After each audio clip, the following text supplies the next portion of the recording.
ta na đấy thầy ấy chẳng to lấy cô tao con thấy chưa to bữa không biết sai nó mua tật này chạy chạy sang sai miền thầy lá cái này chưa ấy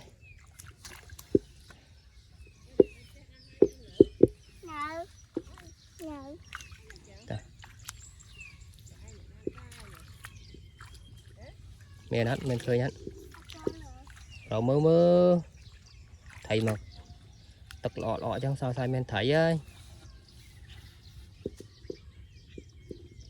miền này có thêm một tiết đã tân tích mà rồi tây ngon nhỉ đấy ồ rồi muốn thủ lọ khắp khắp ạ không muốn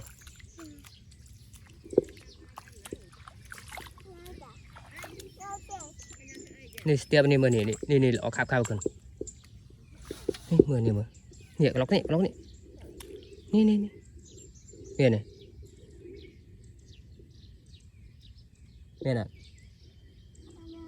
นี่ล็อกนี่มือนี่ล็อกนี่เนี่ยล็อกนี่thấy mình ồ phải ăn bên tray vậy này hả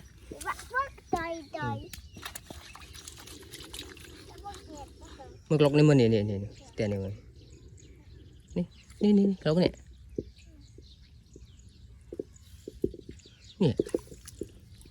nè mềm khi mình thấy hết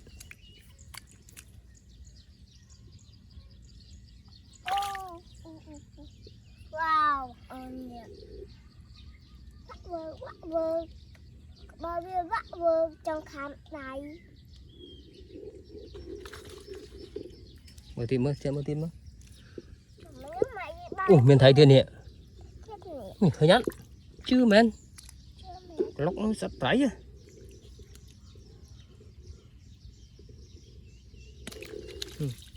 to thêm một tiếng này thêm một đan còn lỗ nhỉ nu thầy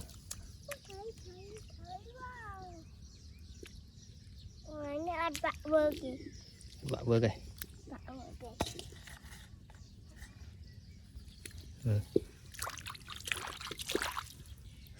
tiếp tam đan chương vậy nó mới thấy à mưa tiền này mưa lồng này miền này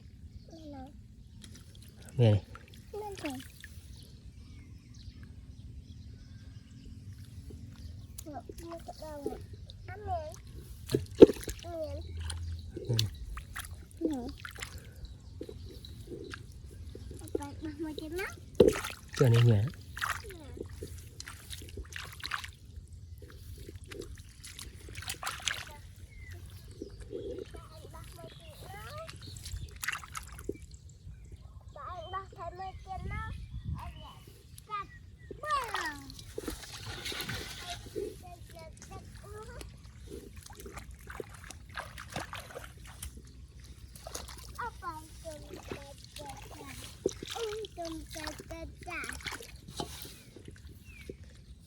nó mơ no thấy ạ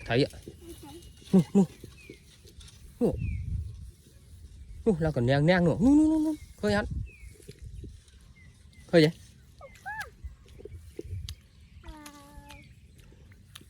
khơi vậy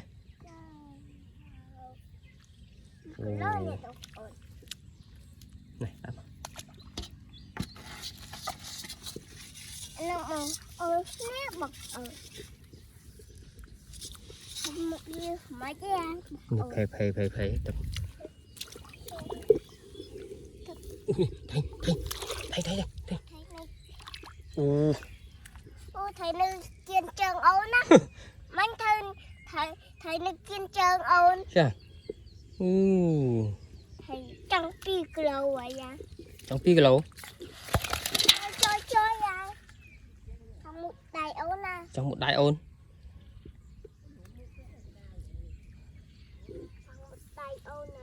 wow mất gì mà nè đi có ba tay nè nè ổn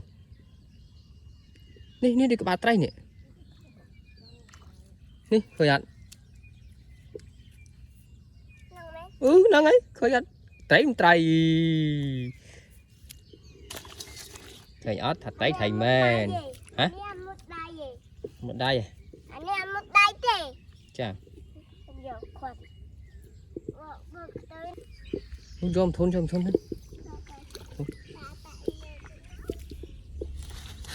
Bà này. Nó vượng vọng. Cơ. Nó cơ sao? Ấy.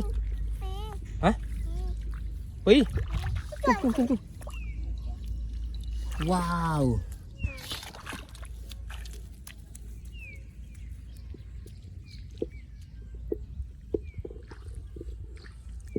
Hơi á.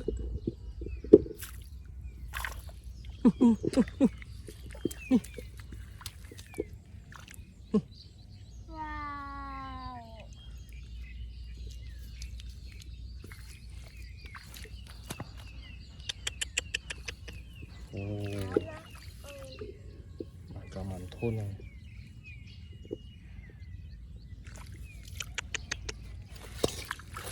Đâu một tiện. Bà cái này.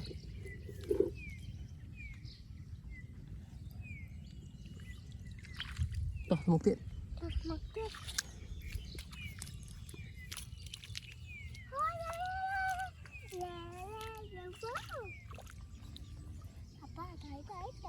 Papa đây. Chắp.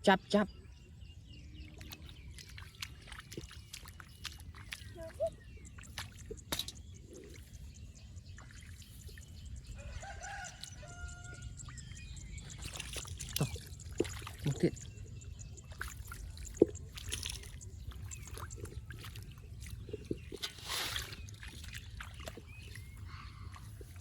Papa.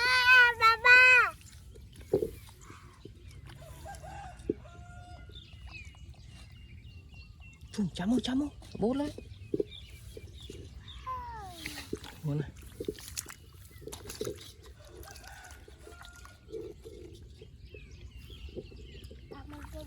Ừ?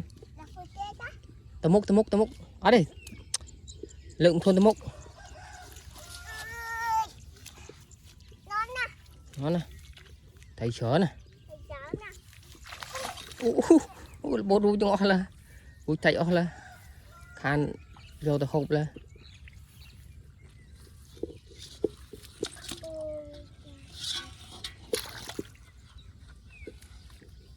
Đi mà đây. Đuôi trời lên. Lên. Chắp trời.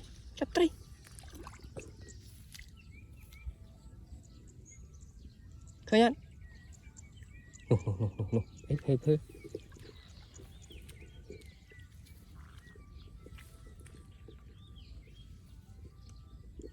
Bà chơi.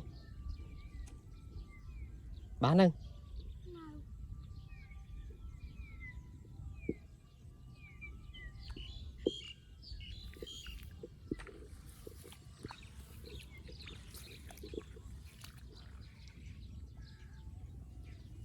Khơi ăn. TV cho hột bạc. Hả? TV cho hột bạc. Đây lên.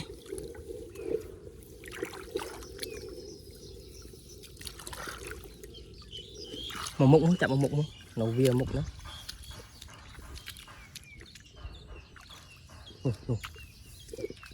Rồi át.